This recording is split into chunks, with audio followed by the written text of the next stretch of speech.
gift of thoughtful conversation this holiday season with a membership to the Commonwealth Club.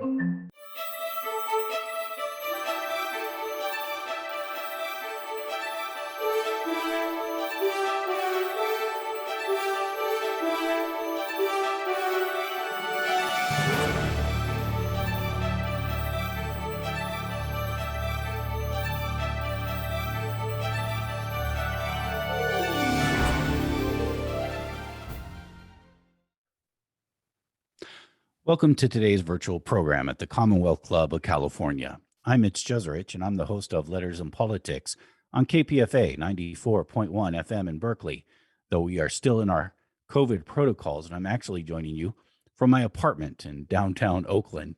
I am very excited to be moderating today's program with David Cay Johnston. David Cay Johnston is a Pulitzer Prize-winning journalist, the co-founder of DCReport.org, and author of the book, The Big Cheat: How Donald Trump Fleeced America and Enriched Himself and His Family. David Cay Johnston is an investigative journalist and author. He's a specialist in economics and tax issues, and he's winner of the 2001 Pulitzer Prize for beat reporting. In his new book, The Big Cheat, he dives into the world of the Trump family, and he asks questions that many want answers to. We'll be discussing a lot in our next hour, and I do want to ask David some of your questions as well. So if you're watching along with us, please put your questions in the text chat on YouTube, and I will be getting to them later in the hour. David Cay Johnston, great to see you, sir. Thank you for participating in this with us today. Well, Mitch, thank you for having me. It's wonderful to be back at the Commonwealth Club in the city where I was born. Now, this is your third book about Donald Trump. You have been covering Donald Trump for a good long time. Can you tell me about some of that history? Sure. I was the first journalist to seriously investigate the LAPD when I was at the LA Times in the early 80s, and ruined my career because the paper didn't want to know what we all know about how awful that place is. So I left and went to Atlantic City for the Philadelphia Inquirer because I believed casino gaming, or gambling as I prefer to call it, was about to spread all across America because of a Supreme Court decision. And I wrote a book called Temples of Chance, much of which is about Donald Trump's incompetence in the casino business and dishonesty, and accurately predicted the spread of casino gaming. So I met Donald in 1988, quickly sized him up as a P.T. Barnum, but with a nasty edge, and soon began documenting his lying, his dishonesty, and his own executives were among my best sources. Some of his biggest gamblers were good sources of mine.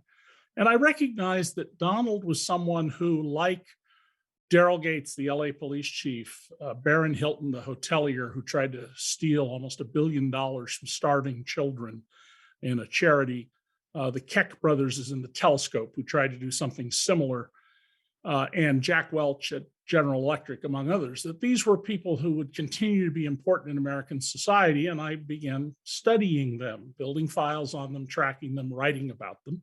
And I stuck with Donald all the way along. He calls me, by the way, the weird dude. When did he call you that? It's on the back cover of the book. It was right after I got his 2005 income tax return in the mail, and I showed that on the regular income tax, he paid a lower rate on an income of about $3 million a week than Americans who made $300 a week paid. He paid an additional tax, but he got it back later. That's the excuse he's used to hide his tax returns from the American public. It was over the refund of the rest of the tax he paid, called the alternative minimum tax. When did you get this tax form, though? Was this when everyone else was trying to get it around the presidency, or earlier? No. This came. We published that at the news service I run, DC Report, in March of 2017, right after he took office. I then went on Rachel Maddow's show. A lot of people wrongly attribute the tax return to her. She very carefully said 9 times, we just have David as a guest. He's the one who got the tax return.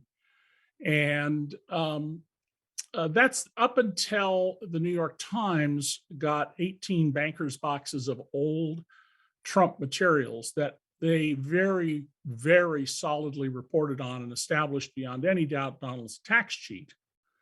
That was the only tax return we'd ever seen. We'd seen tax information. And of course, in the summer of 2016, during the campaign, I broke the story that Donald had had two tax fraud trials. They were civil, not criminal fraud. He lost both of them. And what he did was he forged his own tax return. His own lawyer and accountant testified, that's my signature, but I didn't prepare that tax return. And he did it using a photocopy machine.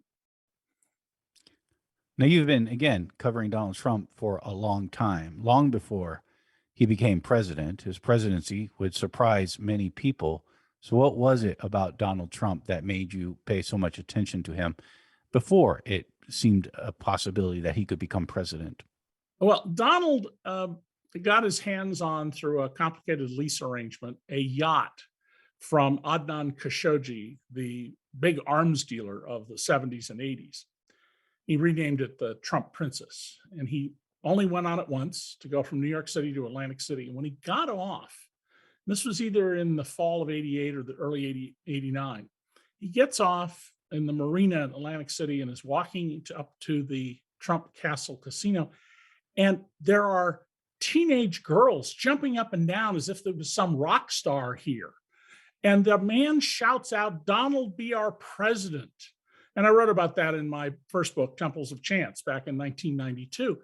And I was stunned by this. In fact, in that book, I said, this is a man whose business would have made him a vice lord just a very few years before and was illegal in most of the country. And people are saying, be our president to a man who's in the business of owning casinos. And I realized there was something going on in American society that I and my peers in the news business were missing. And what was that? Soon after that, when I went to the New York Times, I began documenting rigorously, before anybody else was writing about this stuff, the growing inequality in America. And every year I would do multiple analyses of the new government data. And what we know now, in 2019, 90% of Americans had less income in 2019 than they did in the mid-70s. And their healthcare has become much more expensive because back then, very few people had co-pays, and they were nominal if they had them. They didn't have much, if any, money taken out of their paychecks. Far fewer people have pensions, and they're not safe because Congress has allowed looting of these pensions. Their debt is through the roof. In fact, for every dollar of equity people added in their homes at one point, I calculated they took on $2 of debt. Well, taking on $2 of debt to get $1 of equity is not a prescription for being prosperous. So a huge number of Americans are furious just over their economics. Hey, I went to work every day. I took care of my kids. How come I'm worse off than dad and granddad? And you combine that with Donald's explicit appeal on a racial level. A whole bunch of people have said that when they've attacked minorities, both physically and verbally, well, Donald told me to do it. Donald gave me permission to do that. Same thing with the attempted coup back in January. And then you have this third group, evangelicals. Donald has been patted on the back and put forth as a Christian.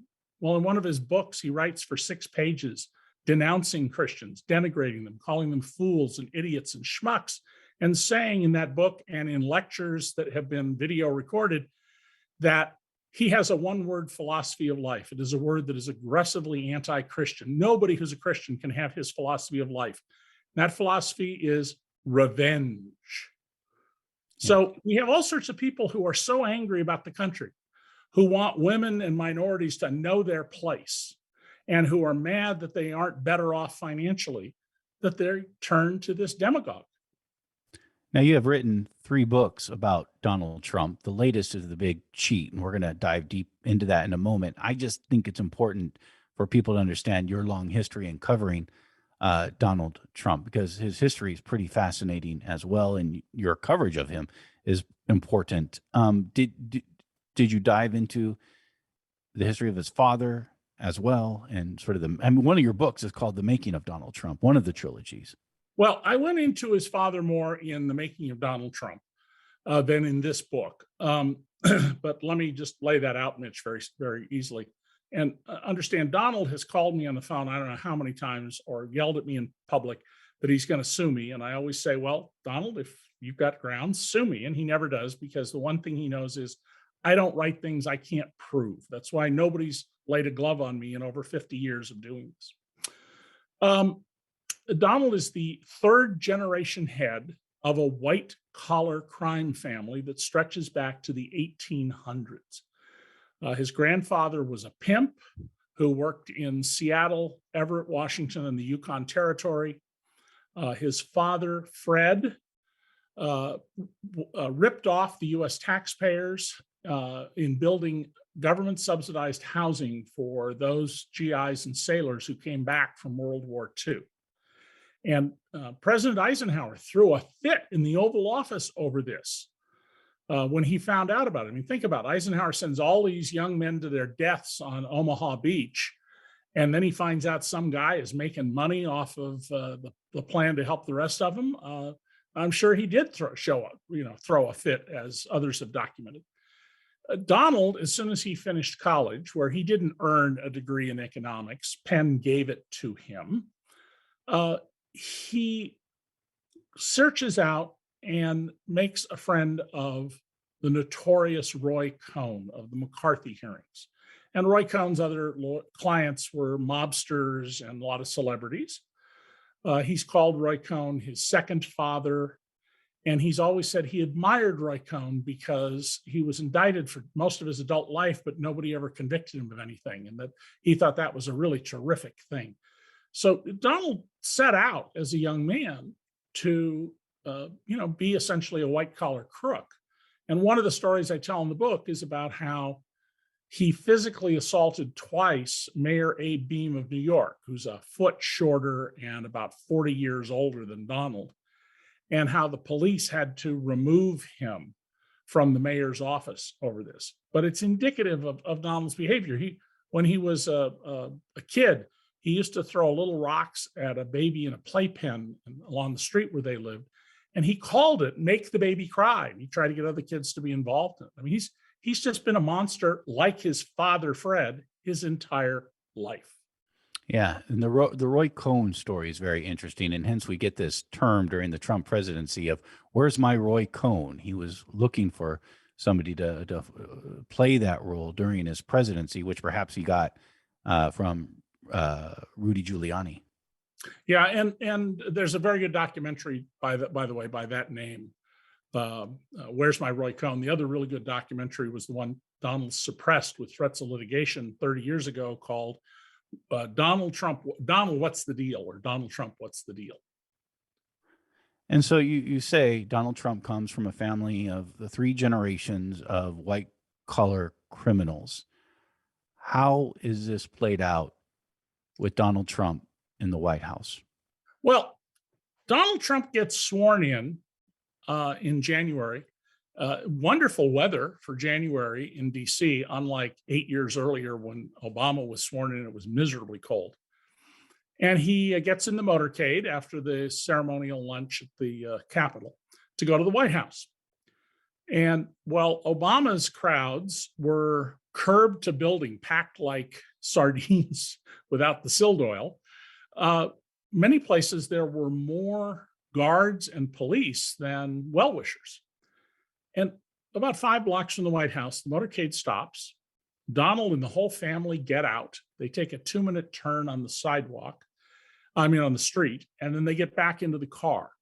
None of the TV networks made any connection about where he stopped. But every lobbyist with a brain in Washington, spies, foreign envoys, anybody seeking a favor, and me, among others, recognized he stopped in front of the new Trump Washington Hotel, which had just opened about a month earlier. And the signal was obvious. You want a favor from this administration? You will pay tribute to Donald Trump. And very quickly, we saw the Kuwaiti government moved its annual big event, basically thanking us for throwing Saddam Hussein out of their country, or as I tend to think of it, their business that owns a country. They moved it to Trump's hotel. The American president of T-Mobile, the German cell phone company, which wanted to take over Sprint, he made a big show of repeatedly going to the hotel, sending his executives there, and then the Trump administration approved his $26 billion favor, something the Obama administration had said no to because they thought it was anti-competitive. The Saudis take out 2 whole floors. And so it very immediately became clear to anybody, this is the place to see, be seen, and spend money. Now, it wasn't the only place.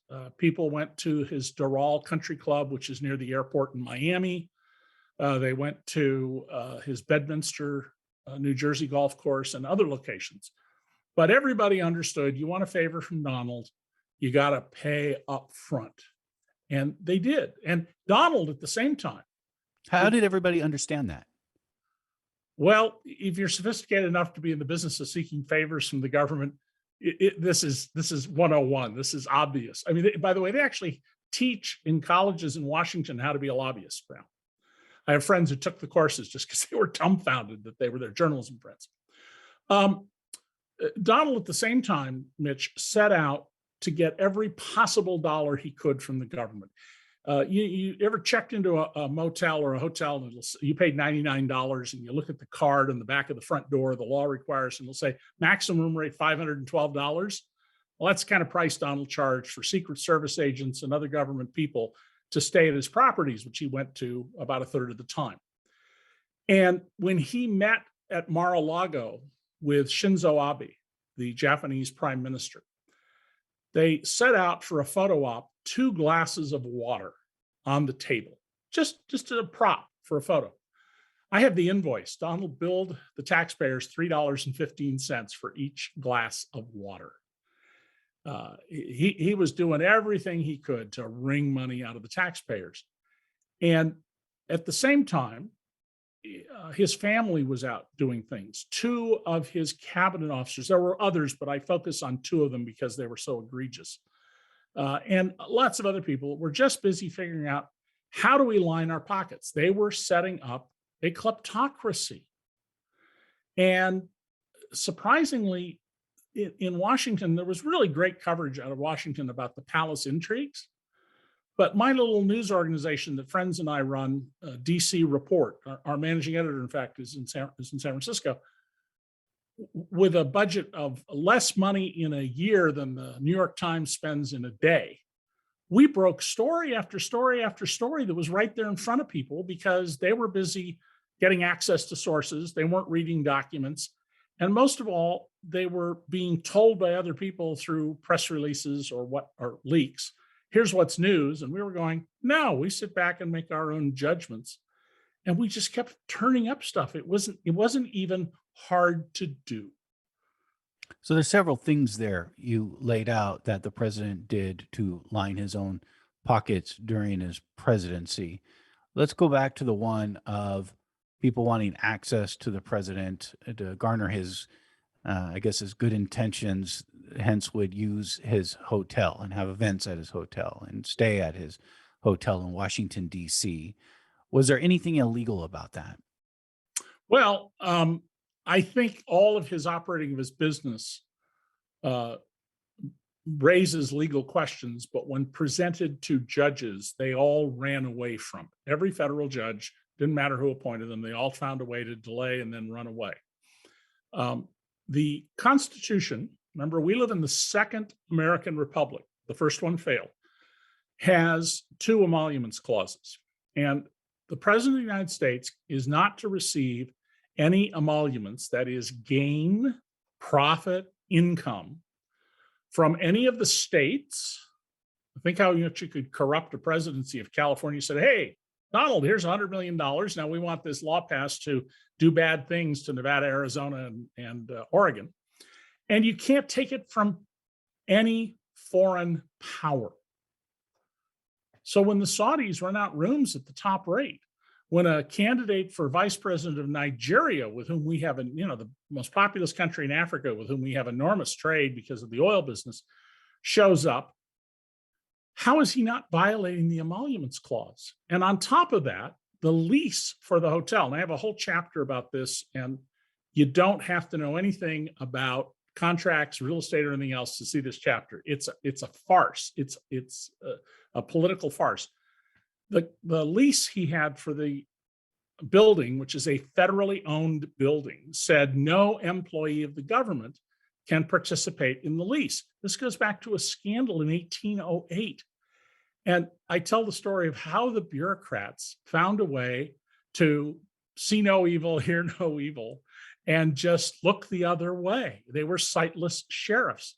And it's really a good example of why we need to pay attention to the elected officials, because bureaucrats as a class are not people known for stiff spines and courageous action.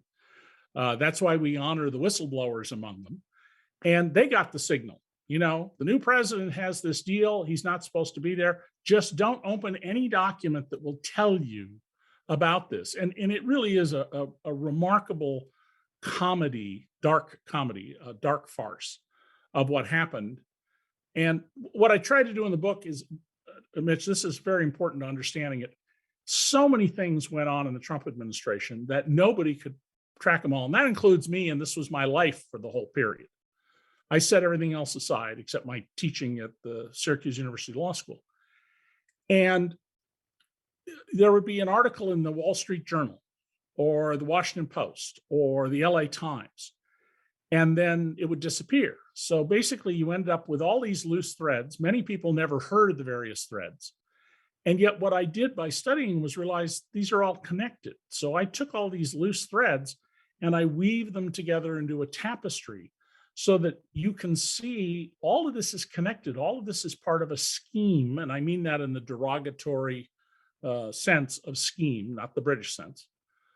All of this was a scheme to profit off the government, to turn the government to Trump's personal will, to punish anybody who stood in their way, and to submarine anything that stood in the way. American national security, the health and welfare of little children, pollution, didn't matter. You get in the way of what we're doing for ourselves and our friends, because you can't just take everything for yourself.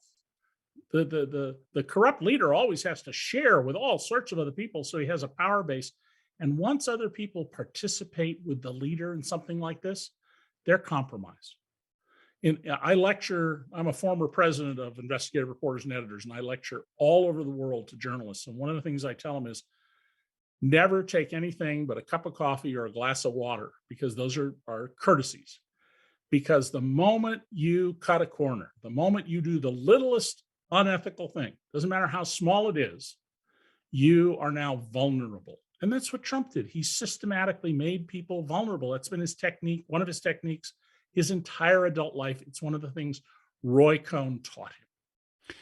And in that, was there anything that was illegal? And I recognize what you said earlier. The courts didn't want to take up the emoluments issues, but what was the Trump White House able to work the system, get around it so that it was legal? Well, we're into an area that's very gray, but that's an important point to make. America has very weak white-collar crime laws, and our public corruption laws are similarly weak. They're full of defenses and difficult issues prosecutors have to bring. And our Supreme Court, under Chief Justice Roberts, has been legalizing extortion and bribery of public officials. The governor of Virginia, McDonnell, he and his wife were given the use of a Ferrari, hundreds of thousands of dollars in gifts, jewelry, shopping sprees.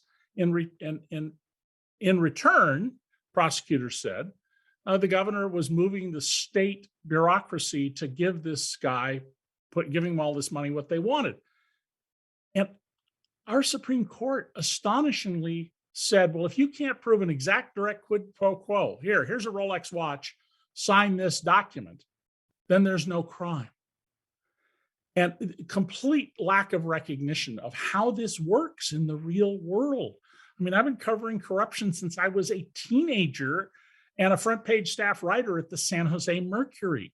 And the world doesn't work the way John Glover Roberts wrote. Of course, he also, famously killed the most important section of the Voting Rights Act because he said, oh, well, in the South, there's no more discrimination against Black voters anymore. So the problem is we need laws and regulations and determined policies if we're going to prevent this from happening again. And in the end of the book, I write solutions. There are a whole bunch of actually very easy to implement solutions if we just have the political will to do it. And we've got to recognize that we were actually lucky. In the view of people I've talked to in Europe, particularly, they're like, oh, so you have a crazy person who's a criminal in the White House. That's been going on here in Europe for hundreds of years. We got 44 presidents who, you may hate their policies. I mean, who would like in the modern world Andrew Jackson's murderous policies? But he was doing what he thought was best for the country. Nobody in the White House before did anything beyond, some petty venality. There were always, brothers and cousins and hangers-on who were trying to profit off the White House. But presidents themselves behaved and understood that this is an office of public trust. To Donald Trump, there is no such concept. It doesn't mean anything to him. He has no moral standards. Whatever he does is right. And in fact, he said at one point, I have an Article 2 in the Constitution that says I can do anything I want. Go read Article 2. It doesn't say anything within a million miles of that.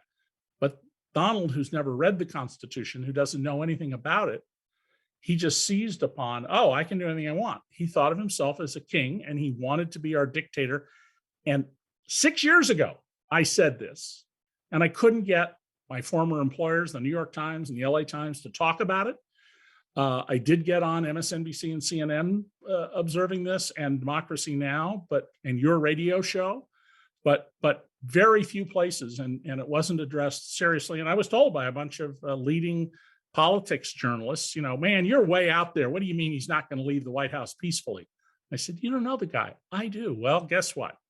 He didn't leave the White House peacefully. And every day, the January 6th committee is finding more and more evidence that this was a plot that had weeks of time going into it. Well, you write in your book, he also made money off of that. I'm sorry, brain clicking. What are you thinking of? You write that Donald Trump makes money on challenging the election results. No, it took a second. I'm sorry. So once Donald lost the popular vote and the Electoral College, a lot of things were set in motion, including the attempted coup. But Donald immediately saw this as a money-making opportunity.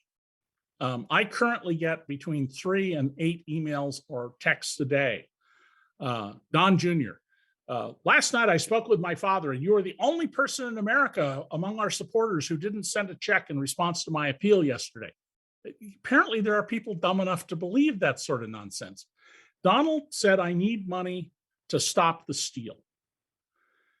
And people sent money. And he's raised so far, we don't have the latest report yet, but we'll get it early next year, probably close to $500 million. He spent $9 million on lawyers for Stop the Steal. He famously didn't pay Rudy Giuliani. He's now trying to claim Sidney Powell was never his lawyer. That's just laughably false. That other money, under our law, he can keep it. He can spend it on himself. Now, he's going to spend a lot of it on criminal defense lawyers once he gets indicted, and I expect there will be multiple indictments of him by state-level grand juries. But he's our beggar in chief. Donald Trump's new job is beggar in chief. And hey, you don't have to work hard. You just hire people who are going to send out emails and you pay them and you get all this money. Wow. And Donald is a lazy guy. He's never been a hard worker his entire life. And one of the people he cheated that I tell about is a dying man in hospice named Stacy Blatt, if I recall his name correctly. He heard Rush Limbaugh say, Donald needs your money. He needs to stop the steal. The man, his income is $1,000 a month. He sent $500 to Donald Trump. Well, he's a true believer. How generous of that man. The next thing he knew, the Trump fundraisers had tapped his bank account again and again and again and again until he had nothing. And Did they he didn't. do a recurring payment and Yes. just didn't Yes. realize it? What happened is they put in an opt-out clause that you would be tapped continually unless you saw the fine print way down in the document. This is how the white-collar Trump crime family cheats people and steals. And it wasn't just Stacey Black. Thousands and thousands of people had this happen, because that's, to Donald Trump, there's nothing wrong with that. Now, they ended up having to give a lot of it back. And I think they should have been all criminally prosecuted for this. Of course, if you tried to indict Trump for it, he would say, well, I had nothing to do with it. These people were running it. Well, that's fine. Let's get all the people who were running it. They belong behind bars. They are criminals. And they were using this little technical device. No, fraud is everywhere and always a crime. And this was fraud. David K. Johnston, I would imagine someone who is listening to us right now may be thinking, well, I could believe all of that. But what about, say, Joe Biden and Hunter Biden? Hunter Biden, who was on the board of a gas company in Ukraine, who didn't seem like it was appropriate for him to be there, but he probably was there because his dad was vice president at the time. I mean, is it just, you said earlier, no one has used the White House like Donald Trump to enrich himself, but so there's a chasm of difference here. What Hunter Biden did is absolutely wrong, and his father has said so, okay, quite clearly. But, Billy Carter, Jimmy Carter's brother, Jimmy Carter never took a nickel. He put his peanut warehouse, a 2-bit little business, into a trust because people said, oh, he could manipulate the agriculture stuff to make a profit. He ended up losing over $1 million on that. Richard Nixon's brother, Donald, he did the same sort of thing, trying to make money off the White House. Every president of the United States has people around them who are grifting, taking advantage, and they almost always turn out to be people like Hunter Biden, who, in contrast to his brother, military officer, attorney general, he's a drug addict. He's had a terrible life. He's made just one bad decision after another. That doesn't make Joe Biden a crook. And there's a lot of stuff about this laptop of Joe Biden's. The Wall Street Journal, owned by Rupert Murdoch, who also has Fox News, was the first place to get onto this story. It was brought to them by people who are critical of Joe Biden. And they put some of the best investigative reporters in America on this. And they had basically a bottomless budget. And they concluded there's something wrong with this story. And it's since come out that there's phrases and language that suggest someone who's not a native English speaker, but would likely be a native Russian speaker, generated some of the material on this laptop, and that this was Russian disinformation. And we have very good reason to believe that. I mean, very few people, I think, know that the opening line of the Mueller report is the Russian government engaged in systematic, intensive efforts to interfere in the US presidential election in 2016. I think that's almost word for word. And later, Mueller discloses to Congress when he's testifying under oath that he wasn't allowed to investigate what we all thought he was investigating. He was barred from that. So they took this little tiny keyhole they were given and did the best job they could. But that Donald Nixon did bad things doesn't say anything about Richard Nixon. That Billy Carter did bad things doesn't say anything about Jimmy Carter. If Jimmy Carter had been helping his brother, then I'd say, wow, that's a whole different can of beans. And in this case, Donald Trump brings his son-in-law, Jared Kushner, and his daughter, who is Kushner's wife, Ivanka, into the White House. They had to file repeatedly their national security clearance papers. And you file something to work in the White House called an SF-86. In fact, in many, many jobs throughout the government. One mistake is likely to get you thrown out. You can explain you didn't know something or didn't understand something, maybe you can get by.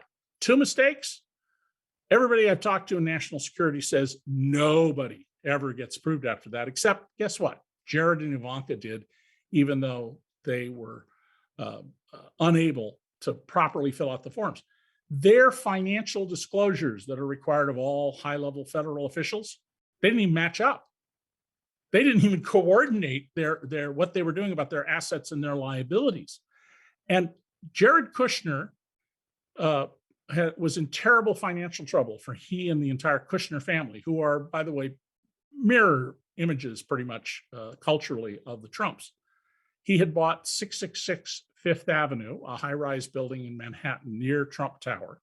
He grossly overpaid for it. The 2008 economic collapse came along.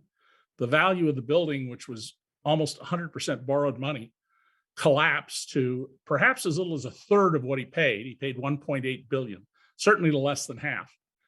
He goes to the government of Qatar when Donald Trump is on his way to the White House and says, hey, loan us $800 million. That'll bail me out. And the Qataris said, we're not stupid. We're rich, but we're not stupid. No, thanks. Qatar is home to America's most important military base in the Middle East. It's where the operational center of Central Command is located. They're our ally. Donald Trump, as soon as he becomes president, begins attacking the Qataris. And pretty soon, the Saudis and the Emiratis, who hate the Qataris, bail out Jared Kushner. $800 million bailout of Jared Kushner. Later, Jared Kushner's family gets 18 sweetheart mortgage loans under terms, I don't care how wealthy and well-financed you are, nobody would make you these loans with federal loan guarantees. They're 10-year interest-only loans on just crappy properties. The Kushners are slumlords. They run the most horrible housing. And a judge issued, I think it was a 251-page decision going after them over their slumlord conditions, to which they say, no, we run fine apartments. Yeah, 251 pages in the judge's opinion. So this is all organizations take their cue from the top. My wife's the CEO of a charitable endowment she built up from basically nothing to $600 million. She is Caesar's wife. She doesn't do anything anybody could criticize her for on ethical grounds. And her whole organization, therefore, is just like that. Everybody takes their cue from the top. Well, when the president of the United States says, oh, boy, let's see how much money we can get, guess what? That's what everybody else does. There were 44 presidents before Donald Trump. Are there no examples of any of those 44 presidents using the presidency to enrich themselves? There's some petty venality along the way. Richard Nixon bought a broken down ocean view property in Orange County. And Wally Turner, who for 20 years was the New York Times guy in San Francisco, back in the 70s, showed that taxpayers had spent a fortune fixing the place up under the guise of making it secure for the president and for Secret Service. But really, they did everything from putting in ice machines with the specific thing Trump liked. He liked those ice machines that produce rings with a hole in the middle, ice donut. But that's penny ante sort of stuff. And there's some colorable argument that you were making the building secure and putting in electronics for the president. We've had, nobody ever suggested that Harry Truman took a dime. When he left the White House, there was no presidential pension, and all he had was his World War I Army pension. Eisenhower, same thing. Nobody ever suggested Dwight Eisenhower took a dime. His chief of staff took a vicuna coat famously and lost his position as chief of staff over it. But no, we have not. In fact, an agent of Tammany Hall, the corrupt machine in New York in the late 1800s, Chester Arthur, became vice president in the either late 1870s or early 1880s. The president died right after he came into office. Chester Arthur then becomes president, and the guys from Tammany Hall come down to Washington, and they go to the White House, and they're rubbing their hands together, and man, are we going to get rich? And Chester Arthur says, gentlemen, I'm now the president of the United States. I don't do that stuff anymore. Leave and don't ever darken the White House front door again. And we got the Pendleton Civil Service Act and other laws from him. The only person who ever looked at this job and had no concept of a public trust. had never done a day of public service in his life, not one day, even, being head of a blue ribbon citizens panel to fix something. Not one of them behaved like Donald Trump. And even when Donald Trump fixed Woolman Rink in New York, he told all the vendors, well, it's a pro bono project. So a whole bunch of people did work for either nothing or cost. Donald got got a huge fee. I think it was $10 million, but he pocketed a lot of money by telling all these people it was public service. It wasn't. Tammany Hall is interesting now that you bring it up. And this is part of the Democratic machine in the early 20th century in New York. Well, more of the late 1800s, but into the 20th century for sure. Yeah. I mean, FDR had to contend with it early in his career as governor, if I recall correctly. And so did Theodore Roosevelt. Yeah, fair enough. And Theodore Roosevelt was a Republican. Do you see any connection, or are these just too far apart in time between Tammany Hall and the Trump family? Now, Tammany Hall eventually went away, and there are historians who, political scientists who've documented all that. That doesn't mean New York politics isn't corrupt. San Francisco, New York, LA, there's not much difference. They're all full of corruption. I remember 40 years ago when I was with the LA Times, the police chief of San Jose, Joe McDonald, sitting in his office and looking at the hills to the north and saying, there are people who want to develop those hills, and I wonder if they do, how many politicians I'm supposed to put in jail. So, but no, I think there are historical arcs, but I don't see any direct connection in those things. Do you see Donald Trump running for president in 2024? Well, he's running right now as a practical matter. That's how he's raising money. And all these people are sending him money. When he is indicted, and he will absolutely be indicted by the Manhattan grand jury, almost certainly on a state racketeering charge, an Article 460 crime in New York State, and probably will be indicted in Westchester County, just north of there, over property tax fraud, perhaps by Letitia James, the elected Attorney General of New York State, who has 2 investigations into him, maybe by the Attorney General of Washington, D.C., who's investigating what happened to the money from the inaugural, and the district attorney in Fulton County, Georgia, which overlays Atlanta. Once he's indicted even once, that changes the whole ballgame. It's pretty hard to run for president while you are facing trial, and maybe he'd be in trial right at the time of the election. So what I expect is he will find an excuse to leave, just as he did in 2012, when he said he was running. The politics reporters all acted as if he was serious, and only Lawrence O'Donnell at MSNBC and yours truly were saying, no, he's running for a new contract for his TV show with NBC. And then Donald got the new contract, and you can go back and watch the YouTube video where he says, I should be president. The country needs me. No one else could be president, but right now my TV show needs me more. And of course, the politics reporters all had egg on their face because they'd been swindled by Donald Trump. So he's running in the sense that he's raising money and stuff now, but the reality is that's not going to happen. And even if he isn't indicted, I don't believe this time around he can get into the White House. There are lots and lots of angry people. The only way he can get in the White House is all these efforts by Republican state lawmakers to enact laws that let Republicans throw out votes they don't like. And one of the things, Mitch, that just came out yesterday, the January 6th committee has a PowerPoint that Mark Meadows, the chief of staff, gave them, Donald Trump's chief of staff, and it lays out a plan to have the military step in to count the ballots. Well, of course, the military reports to the commander in chief. We're right now in the middle of, oh, hi, this is Belarus. It used to be called America, but the military will count the ballots as directed by the commander in chief. So I was terrified in 2015, Donald would get to the White House, and said so. And a lot of people mocked me about that. And this time around, I don't think he can get back in unless they steal the election. And remember, Donald Trump projects. If he tells you something you did is bad, he's talking about himself. Let's get into audience questions. And again, for folks who are watching us on YouTube, in the comments section, you can get your question in. The first question we have from the audience is, how afraid do you think the media is of offending or alienating diehard Trump supporters?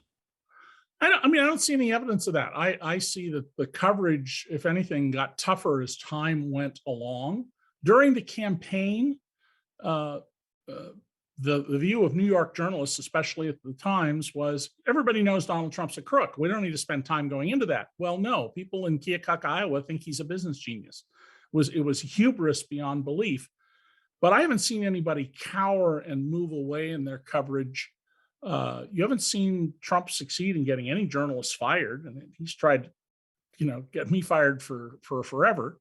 So I don't, Mitch, I don't see any evidence people are afraid of him. I see a lot of reporters who don't understand how government works. They cover politics, and the problem is that they don't really understand the mechanisms that are going on here, how votes are counted, how state elections officials work, how audits work. And that's a much, much bigger problem. I think that's a result in a decrease of money towards journalism.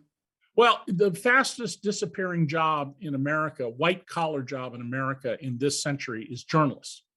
Newsrooms today have less than half the number of journalists they had just 10 years ago. The days of flying first class everywhere when I was at the LA Times, those are long gone. On the other hand, the New York Times has a bigger news staff today than it did when I was there. And we've seen remarkably good reporting. The LA Times has been revived and really become a terrific newspaper.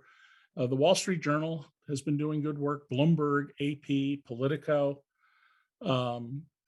So budget constraints play a big role, but the deeper problem is that too many journalists didn't take courses in how government works, in public administration. And the reward in Washington isn't for covering government agencies, even though those are crucial to your life.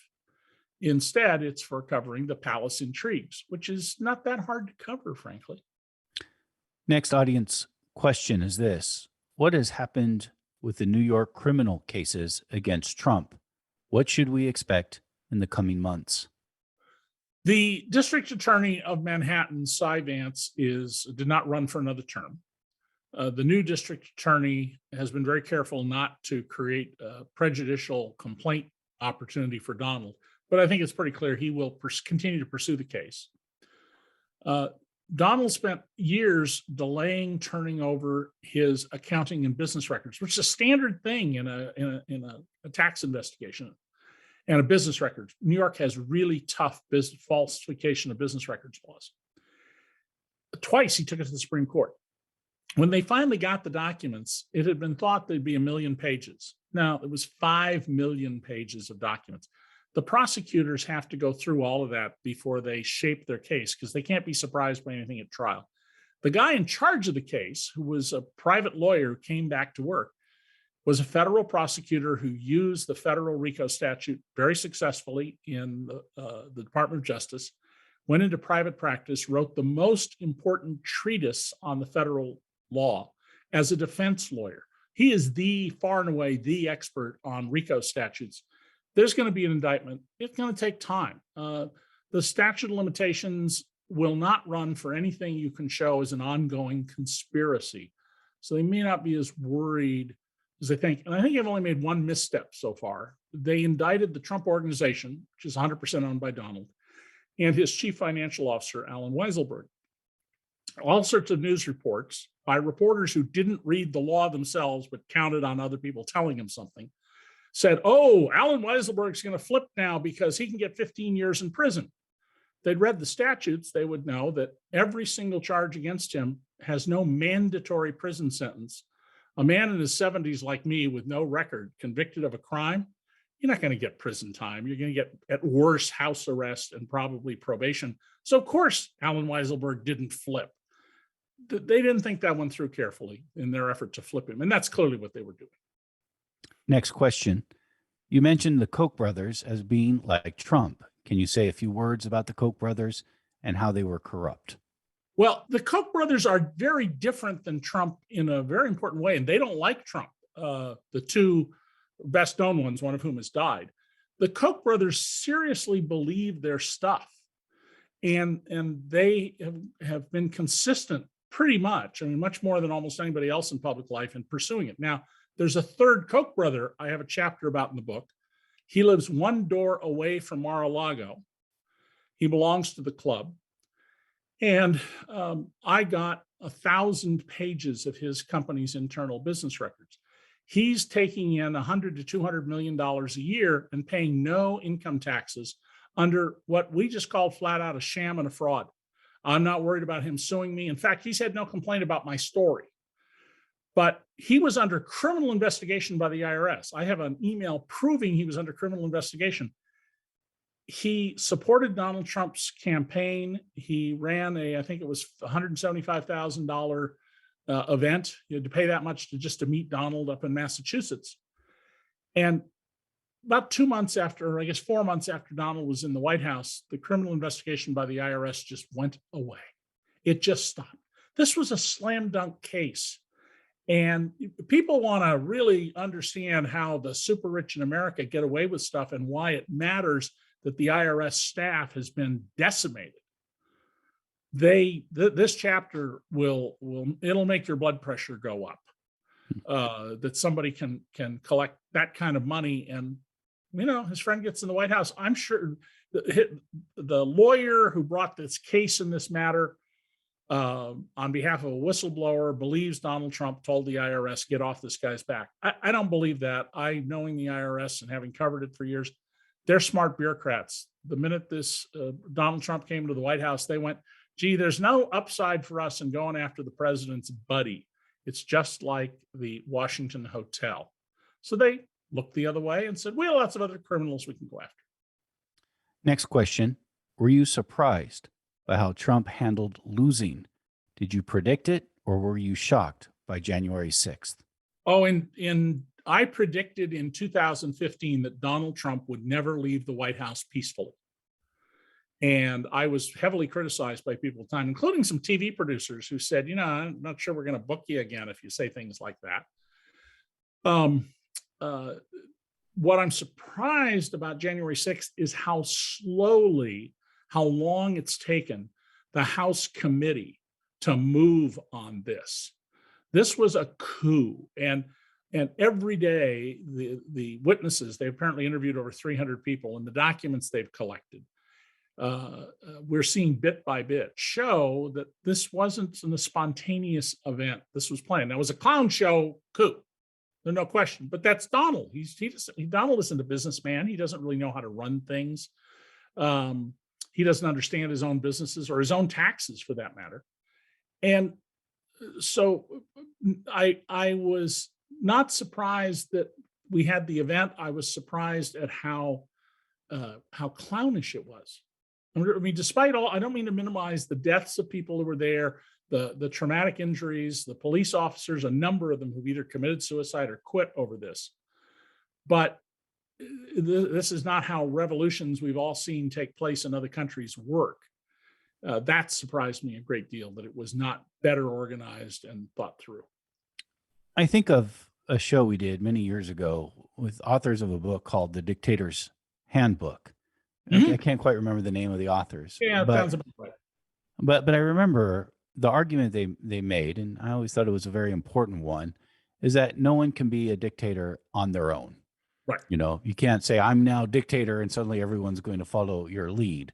You need a circle of support in order to be able to pull that off, whether if it's the judiciary or if it's the military, whatever it is. You need a certain amount of support to be able to pull something like that off.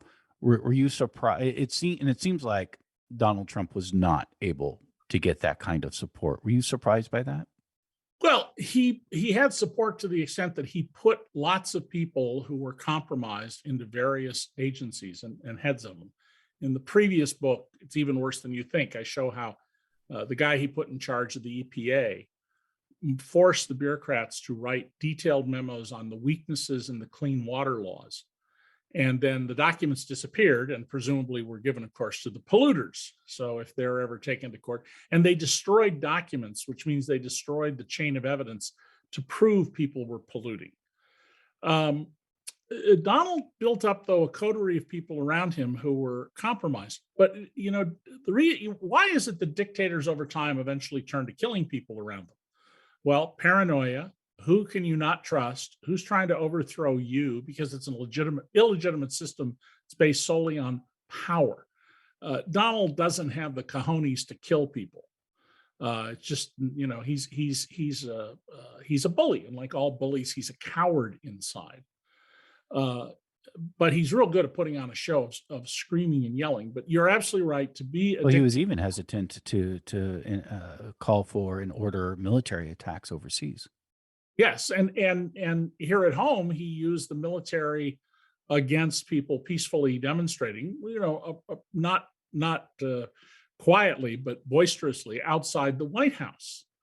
And General Milley was the thing that apparently really woke General Milley, the head of the Pentagon, to how dangerous Donald Trump was. And I said back in 2015 that if Donald Trump gets in the White House, you can bet that every senior military commander in the U.S. is going to be rereading the military code of justice on not following an unlawful order of the president, for which you can get shot, and how to get around that. So none of these are simple issues, Mitch, and they're all gray, but in Donald Trump's case, it's a really dark gray on almost everything you look at. I don't mean to get us too off topic here, but just following up on that, it did seem to me, for all the negative things we could say about Donald Trump, he was more hesitant about using military force than previous presidents. Would you agree with that? And if so, did that surprise you? Well, Obama was also quite surprisingly hesitant about doing this. And he, remember, wouldn't pull out of Afghanistan because he was afraid of the criticism. Same thing happened with Lyndon Johnson in Vietnam. There were advisors who said, get out, and Lyndon Johnson couldn't bring himself to do that. But yes, you're quite right. Trump, who has no military experience, his father sent him to a boarding school because he was being a jerk and being violent to people, to straighten him out. A military school known for hazing and sexually hazing new boys.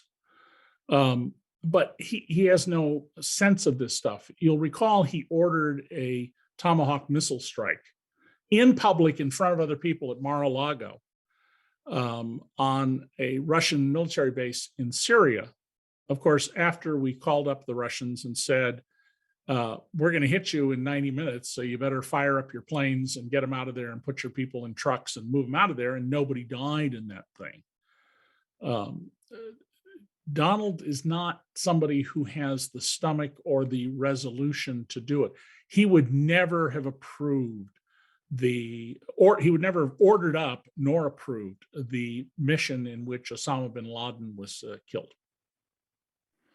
But he did order the mission that killed Abu Bakr, the head of ISIS. Yes, I agree, but that was a much lower risk sort of operation. I mean, you remember the night that Donald Trump was made fun of at the Gridiron dinner in Washington, the one the journalists go to, or Washington journalists. And Obama said, with Trump sitting there, I'm glad I don't have to deal with such weighty decisions as, do I fire Meatloaf? And Trump couldn't take the joke. I mean, it was you or me, we'd laugh and go, okay. Donald was furious about this and came up with his birther nonsense. And what at that very night was going on was, are we going to go or not go that night to kill Osama bin Laden? And that would be the end of Obama's presidency had it gone wrong, as with Jimmy Carter's failed rescue attempt of the Iranian hostages when he was president. And the calm, steely resolve of Obama compared to Donald, who just spews out whatever is on his mind at the moment, is remarkable. He is not a leader of men, and he doesn't have. If Donald had been drafted in the Vietnam War, if he hadn't gotten his bone spurs letter from the doctor who was indebted to his father, and he had gone to Vietnam. I've had a number of friends of mine who served in Vietnam say to me, you know, those stories that are true about junior officers whose troops fragged them because they were certain that the incompetent lieutenant was going to get them killed? That would have happened to Donald Trump. I do want to ask you about Donald Trump and the Republican Party. I do think we can say Donald Trump seems to have successfully taken over the Republican Party. And as I say that, I think if the presidential election was held today, and it's not held today, and a lot can change between now and when we actually do have a presidential election. But if it was held today, I think maybe the only Republican that Joe Biden could perhaps beat right now would be Donald Trump. And I would imagine that many Republicans would like to see Trump not be their nominee come 2024. But how do you think this all plays out? Well, there is no Republican Party anymore. I mean, the Republicans, they were the party of law and order during Nixon, right? Which was really cover for racist policies. The Republicans were told in stories in California newspapers in 1970, at least, and maybe before that, the demographics of the country and of the state particularly are changing, and you've got to change your policies. They can't because of who they are and what they believe in. And this is the Trumpublican Party. It's his party. And the people who stand up to him, they're just mowed down. I mean, Jeff Flake is a founding family of Arizona politician and a serious libertarian. And he knew that he would lose a primary if he ran again in Arizona, so he stepped aside. And Donald Trump is in, if not outright control, he certainly is heavily influencing what's going on with the Republican Party all over the country. And all pretense about what they're up to is just being thrown away day by day. And it becomes clear this is just about power. There have been a number of public statements in the last 48 hours that I was for a column at DC Report I'm working on that talk about, you know, if we have to steal elections, basically they're saying in code, then we'll steal elections. I do agree with you that if Biden had to stand for election today, if we had a parliamentary system, I think he would be out, which is kind of amazing given how well the economy is doing. All sorts of people I've seen post on the internet. I jousted with someone here where I live in Rochester, New York. So this is the worst inflation since World War II. No, 20% inflation in 47, 15% inflation in the early 80s. I mean, a whole bunch of bouts higher than the current temporary inflation caused by the pent-up demand. Remember, during the pandemic, lots of people, I'm one of those fortunate to this, my income didn't fall, my expenses did. I'm better off after the pandemic. But people who are manual laborers, work in hotels, restaurants, this has been devastating to them. And a lot of those people are angry, and they've now are being encouraged to put their anger on Joe Biden. Governor Mike DeWine of Ohio, a Republican, he gave a press conference, I think 2 days ago, where he said, we are not going to, as Ohio Republicans, go through with any of this defunding the police. The Democrats want to defund the police. We are putting X million dollars into our police. He was talking about Biden's infrastructure bill, which every Republican in the state, I believe, maybe save one, voted against. They become shameless about this stuff because Donald Trump has taught them all you have to do is lie and keep up with the lie and never concede, and you can get away with it. David Cay Johnston, thank you for joining the Commonwealth Club of California. Mitch, thank you very much. David Cay Johnston, we thank for joining us today and discussing his new book, The Big Cheat, How Donald Trump Fleeced America and Enriched Himself and His Family. We'd also like to thank our audience for watching and participating live with us. If you'd like to watch more programs or support the Commonwealth Club's efforts in making virtual programming, please visit commonwealthclub.org/events. I'm Mitch Jeserich. Thank you. Stay safe and stay healthy.